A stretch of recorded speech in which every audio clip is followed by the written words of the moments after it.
La TVT au cœur de l'information.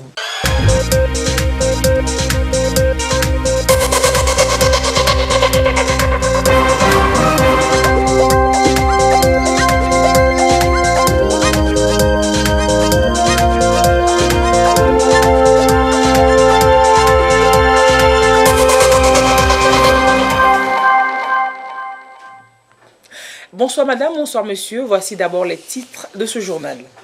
Les chrétiens ont jubilé ce dimanche au Togo, ils ont pu se retrouver ensemble sur le lieu de culte après 4 mois d'interdiction de rassemblement. Nous constaterons dans certaines églises de Lomé et de la région des Savanes. L'université de Kara également reprend ses activités en présentiel dès demain lundi. C'est là-bas aussi une réouverture partielle et progressive dans le respect des règles sanitaires. Et le dossier de cette édition est consacré au portrait de l'une des 190 femmes mères du Togo. Elle est à la tête de la commune de Loti 2, sa vie et sa vision donc dans le dossier que Tchaznambaga a consacré donc à cette dame vers la fin de ce journal. Je vous le disais en titre et vous l'avez constaté également, les fidèles chrétiens au Togo ont pu pour certains de nouveau retourner prier dans leur lieu de culte ce dimanche. Une ouverture progressive, partielle et d'expérimentation du respect des mesures barrières en cours depuis vendredi dernier et qui pourra déboucher sur une réouverture générale si nous nous comportons bien. Cette reprise ne concerne que certaines confessions religieuses et certaines églises, dont chez les catholiques, la cathédrale Sacré-Cœur de Jésus de Lomé. Augustin Kossi a vécu pour nous cette première célébration eucharistique particulière. Fin d'un retrait spirituel imposé par le Covid-19. La cathédrale Sacré-Cœur de Jésus de Lomé s'ouvre aux fidèles après 4 mois de fermeture. Moment très attendu et voulu par la communauté chrétienne. C'est une très grande joie pour moi de reprendre l'église, puisque quand je suis restée à la maison, j'arrive pas à prier. C'est comme on a enlevé une partie de mon corps, quoi. Mais quand je suis revenue, je sens quelque chose en moi que je ne peux pas exprimer. C'est une très grande joie pour moi. Les 4 mois ont été un enfer pour nous, mais on était en communion sur les ondes de notre radio mère, Radio Maria. Nous avons raté beaucoup de choses. La Pâque, nous l'avons fêtée à la maison, pas ensemble, l'Ascension. Tant de solennités ratées, mais vécues spirituellement, chacun chez soi. Et enfin, les églises s'ouvrent dans le respect des gestes barrières. Les fidèles chantent de nouveau « Gloire à Dieu ».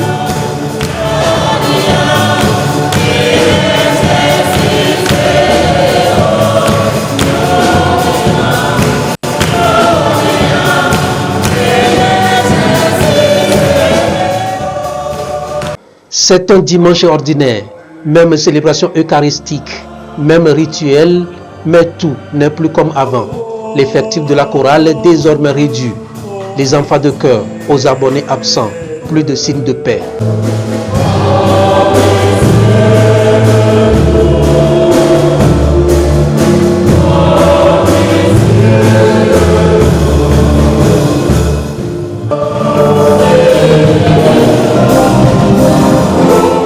La prise de la communion se fait aussi dans les mains. La chorale, nous sommes une trentaine. Mais aujourd'hui, puisqu'il y a les mesures barrières, donc nous nous sommes limités à 10 personnes. En chantant, on avait mis les masques. On est obligé parfois de les enlever un tout petit peu et chanter. Après avoir chanté, on remet. C'est les règles. Nous allons progressivement rentrer dans les changements que la conférence épiscopale nous a proposés. Les mesures, nous les connaissons. D'abord, c'est les mesures prises par le gouvernement et ensuite la conférence des évêques du Togo ont aussi édité des mesures que nous devons aussi respecter. Ça nous permet d'éviter de contaminer la maladie les uns des autres. Également, pour faire entrer peu de fidèles, le nombre de célébrations a augmenté. 5 contre 3 auparavant. Le coronavirus est toujours actif. La réouverture totale des lieux de culte au Togo dépendra du respect des différentes mesures éditées. À l'église évangélique presbytérienne du Togo, paroisse d'Avedji et au ministère Les Amis du Christ, l'ambiance dominicale n'était également plus la même. Situation sanitaire oblige, tout donc sur les dispositions prises aussi par ces églises pour mettre hors de danger leurs fidèles, tout en continuant leur célébration dans ce sujet de Ulrich Chavega, présenté par Yasmine Kodjia. À l'entrée de cette église, des dispositifs de lave-mains accueillent les fidèles. À côté, un service d'ordre prêt à servir pour le lavage systématique des mains. Un nouveau mode s'invite dans le quotidien des fidèles chrétiens 4 mois après la fermeture des lieux de culte. Élie est membre de cette congrégation. Comme beaucoup d'autres fidèles, il ne déroge pas à la règle. Il y avait 4 mois derrière quand on finissait le culte. C'est que en tant que frère, en tant que sœur, on devait s'embrasser. C'est Dieu de belles choses. Mais aujourd'hui, on est obligé de se tenir à 1 mètre au minimum entre 2 personnes pour pouvoir converser. On ne peut rien. Je crois qu'on doit se fier à Dieu qui fera le reste. Quand même, nous sommes très contents de retrouver nos lieux de culte. À l'église évangélique presbytérienne du Togo, paroisse d'Avedji, le constat est réel. Un peu partout, on a visiblement pris la mesure de la situation. Un vrai changement qui rime avec la période et qui y va de la santé de tous. C'était un peu différent pour dire, parce qu'il y a des distanciations. Vous quittez la maison ensemble, mais bon, vous êtes là 1 mètre. Les mesures barrières que nous respectons, c'est pour notre mieux et on espère vraiment que la suite sera meilleure et que cette maladie aussi pourra aussi disparaître. La situation sanitaire est prise au sérieux. Le respect des consignes doit désormais être le leitmotiv des fidèles. Que chacun se prépare à observer d'abord les règles d'hygiène et puis à avoir la foi. Parce qu'un enfant de Dieu ne craint pas. Donc avec la foi, nous vaincrons. Cependant, il faut l'observance stricte des exigences de l'heure. Covid-19 existe bel et bien. Et en plus de nos prières, il faut que nous prenions des mesures pour nous protéger. Je leur ai dit que la santé, avant tout, ça ne sert à rien d'agir follement dans la foi, donc de respecter toutes les mesures barrières qui ont été prescrites.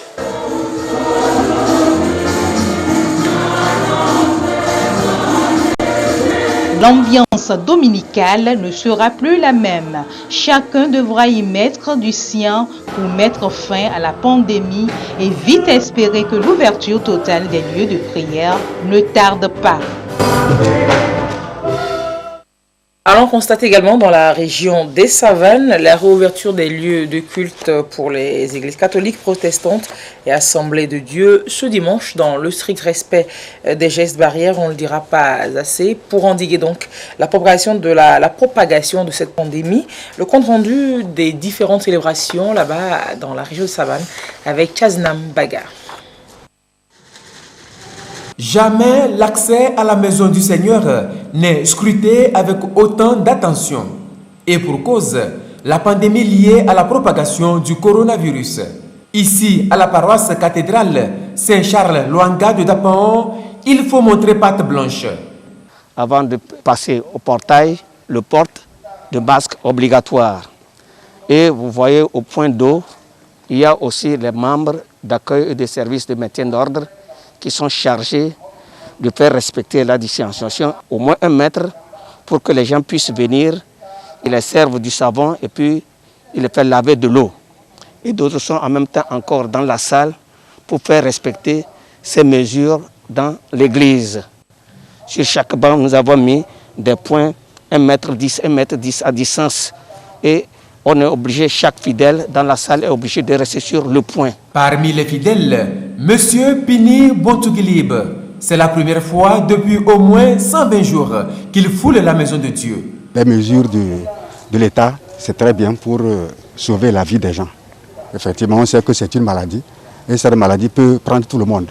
Nul n'est épargné dans ce sens-là. Pour cette réouverture partielle des lieux de culte, le gouvernement n'a qu'une seule exigence, le respect scrupuleux des mesures barrières. Voilà pourquoi la célébration eucharistique a connu quelques aménagements exceptionnels. La chorale réduite à 10 membres, la quête effectuée par une équipe de collecte spéciale et le symbole de partage de la paix suspendu. Cette ouverture était attendue de tous les fidèles. Nous rendons grâce à Dieu. Il faut que chacun se dise que la réouverture des lieux de culte ne signifie pas la fin de la pandémie. Alors on doit rester mobilisé, on doit rester vigilant, on doit respecter scrupuleusement les dispositions et les mesures barrières qui ont été édictées par les autorités de notre pays. Les membres de la force spéciale mixte anti-pandémie Covid-19 veillent au grain. Le ministère de l'administration territoriale et la coordination nationale de riposte contre le Covid-19 ont eux aussi leurs yeux et leurs oreilles sur le terrain. Nous avons fait le constat, nous avons vu tous les fidèles portent les bavettes. Il y a des dispositifs de lave-mains avec du savon, il y a la distanciation sociale avec des repères sur les bancs. Donc je pense que ça démarre bien et si nous maintenons le cap, dans peu de temps nous allons endiguer ce virus. Hier, dans les mosquées, tout s'est bien passé. Aujourd'hui, je suis ici, je vois que les mesures ont été respectées. Je voudrais dire merci au chef de l'État, à toute l'équipe qui l'accompagne et nous osons croire que si les mesures sont bien respectées, cela pourra amener le gouvernement à ouvrir en totalité les lieux de culte. D'un lieu de culte à un autre, nous sommes ici à l'église évangélique presbytérienne du Togo, paroisse de Dapaon. La joie de retrouver la maison du Seigneur se mêle à la stricte nécessité du respect des gestes barrières. Le message à l'endroit des fidèles, c'est de respecter les mesures barrières. Tout ce que le gouvernement a pris comme disposition, c'est pour le bien de nous tous. Nous avons besoin de l'Éternel Dieu pour la lutte contre cette maladie. Car il a dit dans sa parole qu'en vain les bâtisseurs vont bâtir. Si lui, l'Éternel Dieu, il ne bâtit pas. Donc nous sommes là pour crier à lui afin qu'il vole à notre secours et éloigner cette pandémie de nous. À l'église des Assemblées de Dieu du Togo, temple de la lumière de Dapaon, le culte a pris des allures de salle d'examen. Tant le respect des gestes barrières est respecté au millimètre près. Nous avons mis des sentinelles qui veillent sur le lavage des mains et le port des masques et la distanciation est respectée. Nous remercions une fois encore les autorités, le président de la République. Nous demandons que Dieu continue à les soutenir, à leur accorder la sagesse nécessaire pour gérer ce pays et pour gérer cette pandémie. Et les enfants de Dieu sont obéissants. Donc nous obéissons à toutes les mesures barrières pour vraiment qu'ensemble nous arrivons à lutter contre cette pandémie qui a cloué le monde entier. Cette réouverture partielle fait figure de test grandeur nature. De sa réussite dépendra la réouverture ou non de l'ensemble des lieux de culte sur toute l'étendue du territoire national. Depuis quelques jours, la réouverture partielle des universités du Togo pour des cours en présentiel. Un communiqué, par exemple, de l'université de Kara informe de l'effective reprise des activités académiques et pédagogiques dès ce lundi 20 juillet dans le strict respect des règles de sécurité sanitaire. Des détails en ont été donnés d'ailleurs en une conférence de presse à laquelle Nestor Mouzou a assisté pour nous. Les activités pédagogiques et académiques reprennent à l'université de Kara le 20 juillet. L'annonce a été faite au cours de cette conférence de presse. Celle-ci a été animée par le président et les autres responsables de l'institution pour présenter les dispositions qui ont été retenues. Pour ce qui est des dispositions académiques et pédagogiques, reprise des cours de manière rotative et en alternance, réduction du nombre d'étudiants au tiers de l'effectif, soit 7 000 étudiants sur les 21 000 que compte l'université de Kara. Cette limitation tient compte de deux facteurs essentiels: le respect des mesures barrières et la capacité d'accueil. En clair, il y aura une réduction du nombre d'étudiants par salle avec observation des mesures de distanciation physique. Programmation de 2358 places assises sur les 7635 places assises que compte l'Université de Kara sur les 2 campus, ceci à la fois pour les cours et pour les évaluations. Démarrage avec le niveau master et licence professionnelle, puis suivront les formations fondamentales. Poursuite des cours en ligne pour ceux qui ne seront pas programmés en présentiel. Comme il s'agit d'une situation de rassemblement, plusieurs mesures sanitaires ont été envisagées. Le port de bavettes ou de masques facial obligatoire pour tous les étudiants. L'application de solutions hydroalcooliques ou lavage de mains systématique avant l'accès aux salles de cours. Mise en place d'une police Covid dans chaque promotion de cours pour veiller au respect des règles. Sensibilisation orale en début des cours et écrite, notamment des affiches qui seront confectionnées. Réglementation des entrées et des sorties des salles de cours. Autre disposition, la limitation du nombre de places dans les bus dans le respect strict des mesures barrières et de distanciation physique et le maintien en état de fermeture des 2 restaurants de l'université. Le président de l'université, le professeur Komla Sanda, a tenu à remercier les acteurs qui ont accepté de faire un saut dans l'inconnu lorsque l'institution s'est engagée dans la formation à distance. Pour lui, l'université de Kara va poursuivre la formation hybride, alliant le e-learning et les cours en présentiel pour s'adapter aux normes des institutions internationales partenaires comme l'UNESCO, la UF et le CAMES. Il a également invité tous les enseignants et les étudiants à faire preuve de solidarité et de patriotisme pour la réussite du reste de l'année académique qui est prévue pour prendre fin le 19 décembre. La maladie à coronavirus au Togo touche depuis début juillet l'ensemble des préfectures du territoire, de Lomé à Dapaon en passant par la relativement isolée Plaine de Meaux. Une mission de la Coordination nationale de gestion de la riposte se déroule ces derniers jours pour évaluer le travail des comités locaux de gestion de la maladie. Et la délégation était à Kara, d'où on fait le point avec Nestor Mouzou toujours. En vue de mieux contenir la crise, il a été créé la Coordination nationale de la gestion de la riposte au Covid-19 et les comités locaux. Chaque préfecture dispose d'un comité. Quelles sont les activités que ces comités locaux ont menées? La Coordination nationale a voulu le savoir. C'est dans ce sens qu'elle a entrepris une tournée. Ici, c'est l'étape de la préfecture de la COSA. Quand on fait un travail, on s'arrête un peu pour voir le chemin parcouru et voir les difficultés qu'on a rencontrées et voir comment améliorer, prendre d'autres dispositions pour pouvoir rattraper les manquements, corriger pour pouvoir mieux faire face à cette riposte. Quand la maladie est arrivée, on a essayé de boucler. La circulation n'était pas facile, donc les gens étaient contraints à rester sur place. Les déplacements, les frontières étaient fermées, les écoles étaient fermées. Donc on essaie de faire pas à pas pour voir, analyser, voir comment ça se passe, pour pouvoir prendre des dispositions pour que vraiment la pandémie ne nous dépasse pas.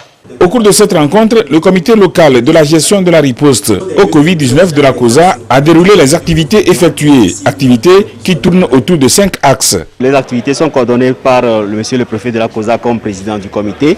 Et là, nous faisons des réunions hebdomadaires avec des comptes rendus aux besoins journalièrement avec lui et le DPS. Il y a aussi les activités de sensibilisation que nous menons, donc la communication, où il y a des émissions grâce aux médias. Le troisième axe, c'est par rapport à la surveillance. La surveillance est au niveau des communautés où nous devons surveiller tous les voyageurs qui arrivent ou toute personne présentant un signe pouvant attirer vers la pathologie de Covid-19. La prise en charge. Donc ça, c'est le quatrième axe. Et maintenant, par rapport au laboratoire, donc nous faisons des prélèvements de tout cas qui soit probable ou suspect, ou c'est en termes de dépistage des prélèvements qui ont été faits et envoyés à l'INH pour faire le suivi de ces analyses-là. La grande difficulté, c'est par rapport au non-respect des différentes mesures éditées par le gouvernement, surtout par rapport au port de masque, le respect des mesures barrières que nous avons constaté vraiment un relâchement à ce jour. Et les autres difficultés, c'est par rapport à la logistique et pour pouvoir faire les activités au même moment et continuer aussi les activités courantes que nous sommes en train de mener. À la date du 14 juillet, le comité local de la COSA a enregistré 4 cas confirmés, 3 cas guéris et 1 cas en traitement. Au total, 857 prélèvements ont été effectués. Avant de repartir, la délégation de la Coordination nationale de la gestion de la riposte au Covid-19 a visité le laboratoire de virologie de l'Institut national d'hygiène pour se rendre compte de la manière dont cette structure, inaugurée le 16 mai, fonctionne. Dans la région de la Kara, en dehors de la COSA, la délégation a travaillé aussi avec les comités locaux d'Assoli, de Bassar et de Labina. La délégation de la Coordination nationale de gestion de la riposte au Covid-19 était aussi à Sokodé. Rapport d'étape pour nous par Désiré Aloï. Le Togo a connu le premier cas de coronavirus le 6 mars 2020, une pandémie qui continue de faire des ravages à travers le monde. Le gouvernement togolais, dès l'apparition de la maladie, s'est armé d'un dispositif, un plan de riposte pour contrer le mal. Le comité national de riposte mis en place travaille au niveau national et local pour mettre en œuvre toutes les dispositions prises par le gouvernement. La coordination nationale aujourd'hui va à la rencontre de sa structure décentralisée. Ici à Sokodé, elle échange avec le comité préfectoral sur les hauts et les bas du plan de riposte au niveau local. C'est vraiment une joie pour nous d'accueillir le comité. Nous avons partagé avec le comité les différentes actions que nous avons eu à mener. Avec le concours de l'ensemble des membres du comité local de gestion des ripostes, en partant du premier cas jusqu'à la crise de Kouvon. Et après Kouvon, ce qui a été fait, ils nous ont apporté les messages du président du comité par rapport à l'action, au travail qui a été fait dans la préfecture de Tchaoudjo. Nous avons relevé un certain nombre d'inquiétudes qui ont trouvé solution, qui ont trouvé réponse. Et nous espérons que nous allons toujours continuer dans le sens de l'amélioration des activités de riposte contre le Covid-19. La coordination nationale et ses démembrements s'activent pour faire face à la pandémie. Sokodé reste un carrefour commercial qui converge des voyageurs. Il a connu des cas. L'application des gestes barrières reste aujourd'hui la seule arme efficace pour combattre le virus virulent. Parmi les dispositions urgentes du gouvernement, un centre de prise en charge des infectés à Sokodé, un local visité. Cette visite nous a permis vraiment de voir les installations qui ont été faites depuis le début. Certes, il reste quelques petits réglages à faire, mais nous espérons dans les prochains jours commencer à accueillir les cas sur le site aménagé par le ministère et le comité de gestion de la riposte avec le concours du PAPV que nous tenons à remercier. D'autres préfectures de la région centrale seront visitées, notamment Mo et Sotouboua. Une visite de terrain pour s'assurer des mesures prises, évaluer le travail abattu et opérer davantage une dynamique dans la lutte. Et ce nouveau coronavirus continue de se propager et de faire des victimes dans le monde. L'humanité, ce dimanche, a franchi la barre des 600 000 décès, 606 956 décès précisément, recensés avant notre entrée en studio. Cela représente 4,17% des plus de 14 500 000 contaminés. Sur Terre aujourd'hui, on a plus de 5 250 000 cas actifs. Au Togo, le point de la situation se présente comme suit. Le nombre de cas confirmés à ce jour est de 777. On a 4 nouveaux cas depuis hier. Le nombre de personnes guéries est de 551. 3 nouveaux guéris depuis hier. Le nombre de cas actifs actuellement au Togo donc est de 212. Le nombre de décès est de 15. Le point est fait sur un communiqué signé du ministre de la Santé et de l'Hygiène publique, professeur Moustapha Mijiawa. Et les nouvelles contaminations est ce qui paraît aujourd'hui comme une évidence, la vie au quotidien avec un virus qui n'a pas encore livré tous ses secrets renforce la nécessité de fortes actions sur le terrain, sensibiliser les populations aux changements pérennes de comportement et accompagner les plus vulnérables. L'Agence nationale d'appui au développement à la base s'illustre bien en ce sens sur le terrain. Elle était dans le Tchaoudjon, on voit cela avec Désiré Aloï.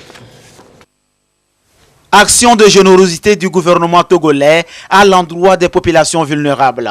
Une assistance en kit alimentaire qui relève de la deuxième phase de distribution des dons avec le soutien de l'Union européenne. Un appui à la résilience des communautés à la base face au choc de la pandémie du Covid-19. Pour cette deuxième phase donc à Sokodé Tchaoudjo 1, ils sont 850 vulnérables bénéficiaires. Personnes âgées ou vivant dans la précarité ou encore avec une maladie chronique. Connaissant déjà les difficultés de l'handicap, nous ne pourrons que remercier les autorités togolaises qui ont pensé à nous, les gens les plus vulnérables. C'est une occasion de remercier le chef de l'État qui, à tout moment dans son mandat, inclut le programme des personnes handicapées qui les préoccupe même plus que tous. Tout le monde fera partie de ses préoccupations, de sa priorité de solidarité. Donc voilà le geste qu'il vient de manifester. Nous remercions tout son gouvernement et tous les gens de bonne volonté. Je suis content d'avoir ce kit. La maladie nous a secoué et nous remercions aussi le président Faure Gnassingbé. Avec ce kit-là, ça va nous aider au foyer à nous prendre en charge. L'Agence nationale d'appui au développement à la base ANADEB conduit le projet, une prompte réaction du gouvernement togolais dans son plan d'action sociale pour faire face au choc de la pandémie au Covid-19. Sur les 850, on a pu toucher 593 femmes. Aujourd'hui, c'est un sentiment de satisfaction et de gratitude, vraiment. Donc nous saisissons cette occasion à travers les interventions des communautés, à travers la satisfaction des bénéficiaires pour remercier le gouvernement qui multiplie des actions en faveur des communautés les plus touchées par la pandémie. Le projet se poursuit dans sa composante de sensibilisation à travers la plateforme des comités de développement villageois et les comités de développement de quartier qui ont été formés.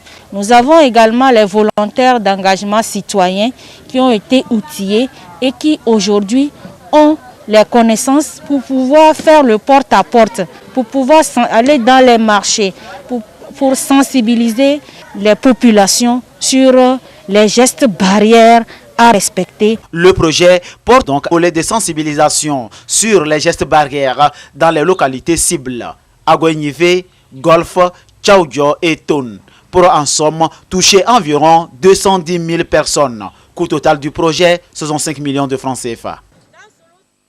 Sécurité alimentaire au Togo, l'ANSAT lance dans le Tone la deuxième phase de sa collecte de céréales, une opération exceptionnelle pour cette fois pour aider les producteurs à écouler les stocks qui traînent encore du fait de la crise sanitaire. Des tonnes de maïs, donc de sorgho et de mil, ont été achetées à Konkwaré et à Tantigou Barrage. Reportage Chaznambaga.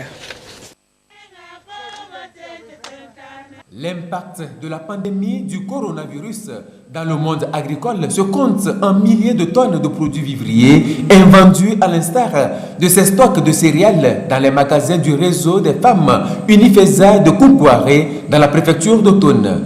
Sur le plan national, cela représente plus de 10 575 tonnes au 31 mai 2020.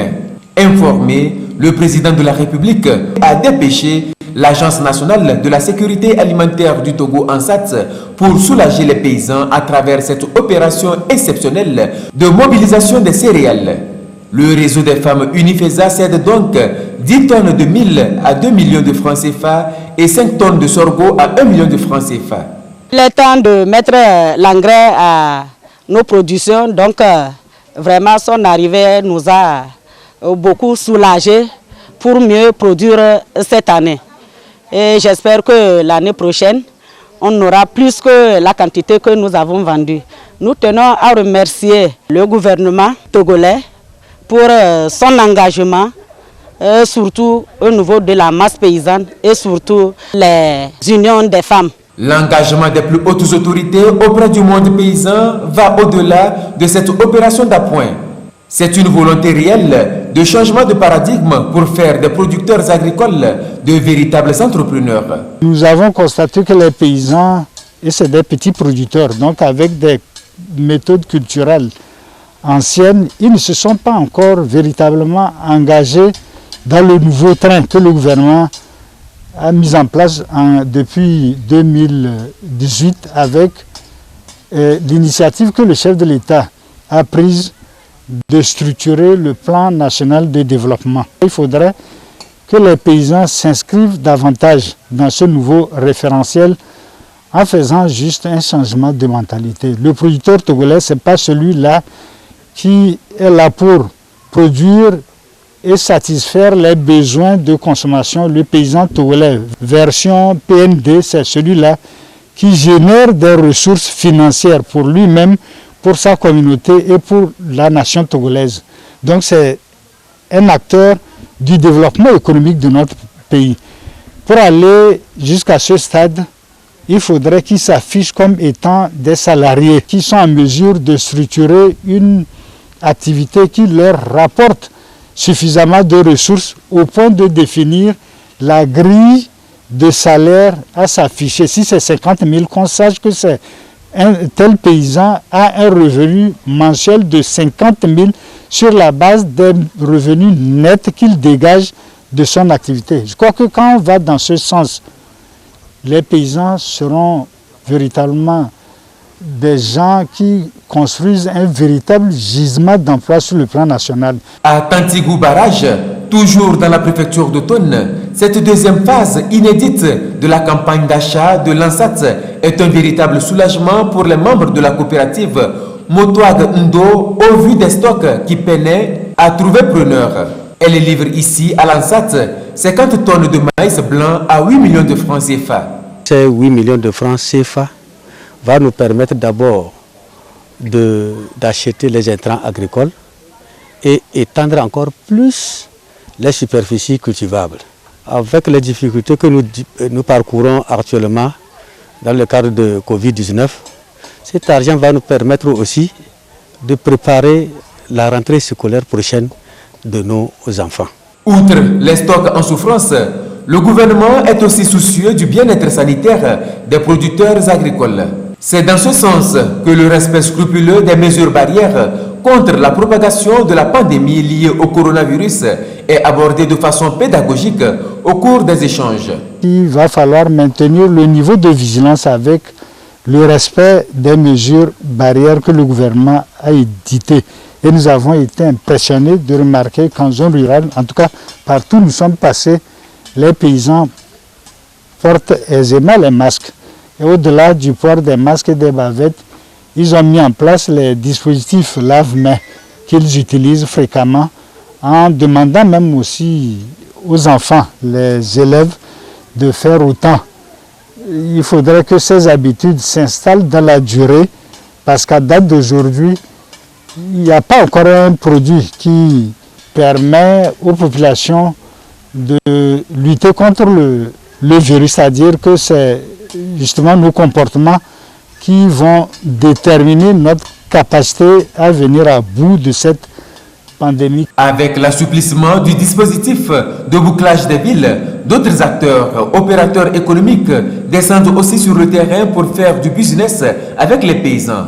L'ANSAT espère qu'avec le jeu de l'offre et de la demande, les producteurs vont à coup sûr écouler le reste des excédents de leur stock et se projeter sereinement dans la campagne agricole 2021 en cours. Vous le disiez en titre, nous vous emmenons à la découverte d'une femme mère, M-A-I-R-E, Ladani Yentrouleng. Elle fait partie des 12 femmes occupant ce poste au Togo suite aux dernières élections locales. Elles sont en fait au total 190 femmes sur 1527 conseillers municipaux. Cette mère de famille que nous vous présenterons dans le sujet qui va suivre est donc le premier responsable de la commune de Loti 2. Et Madame la maire a sa vision et sa vision pour la communauté. Le portrait de cette dame est signé Chaznam Baga. Pour son premier maire de l'histoire, la commune de Loti 2 a choisi de s'offrir les services d'une dame exceptionnelle, Madame Ladani Yentrouleng, que voici. Pour elle, devenir maire, c'est la suite logique d'un engagement pour le développement et le bien-être des siens. Depuis que moi j'ai commencé la fonction, vraiment le développement de mon milieu. Me tenait à cœur et à chaque fois où on nous parlait d'un travail qui puisse développer le milieu dans lequel nous sommes, je ne tardais pas. Et aussi suite aux élections des conseillers, quand j'ai posé la question, on m'a expliqué que vraiment ces conseillers seront là, ce sont eux qui vont désormais maintenant prendre en charge le développement de leur commune. Vraiment, ça m'a beaucoup motivée. Je me suis dit que, comme d'habitude, je m'y donnais pour le développement. Je vais déposer aussi le dossier, que si le Seigneur le permet, je vais prendre la destinée du développement de ma commune, de mes cantons en main. Désormais, c'est chose faite. Madame Ladani a tous les leviers du développement de sa commune entre les mains. Elle compte bien manœuvrer pour impulser l'émergence de la commune de Loti 2. La vision, c'est que d'ici la fin de ce mandat, que la commune connaisse un changement énorme, qu'il puisse avoir des réalisations, des écoles qui seront construites, des marchés qui seront construits, des hôpitaux, nos routes qui doivent connaître vraiment d'aménagement. Dans ce sens, tout ce qui ne se faisait pas, les difficultés que la population avait. Il y a dans certains de nos villages aujourd'hui qu'il n'y a même pas d'électricité. Il y a certains qui n'ont pas de l'eau potable. Si au cours de ces années, on peut vraiment se donner et faire ces réalisations, vraiment, je dirais que notre objectif est atteint. Pari ambitieux certes pour cette jeune commune, mais réalisable. Pour y arriver, Madame le maire mise sur la collaboration et la synergie d'action avec les autres conseillers, ainsi que l'implication à tous les niveaux de la population à la prise de décision.